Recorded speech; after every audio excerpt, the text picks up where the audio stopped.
when people say that the New Testament is full of contradictions or the Gospels are full of contradictions, I want to know exactly what they mean. For instance, a very famous text in the New Testament says, God so loved the world that he gave his only son.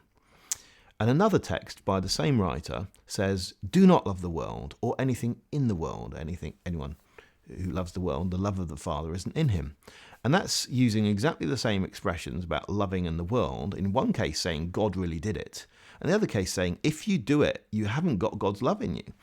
And why is it doing that? It's doing that in order to make you think a little bit more carefully about what it means to love and what the world means. Now, in John's Gospel, there are actually lots of deliberate contradictions where Jesus will say he didn't come to judge the world, and he'll also say, for judgment I came into this world. Or he'll say, you don't know me, and he'll say, you know me. Or he says, if I bear witness about myself, my witness isn't true. He also says, if I bear witness about myself, my witness is true.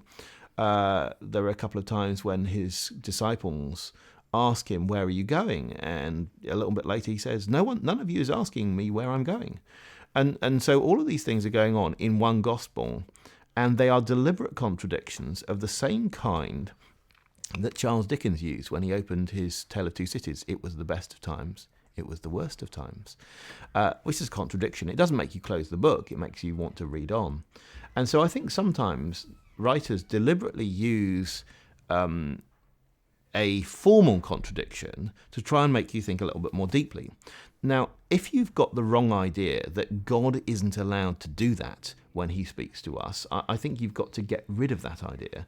On the other hand, if people want to say that there are things in the Bible which simply can't be fitted together anyway, that they can't both be true, that's the thing I'd want to question, because I think that sometimes the fact that a particular human can't fit two things together doesn't mean they can't be fitted together.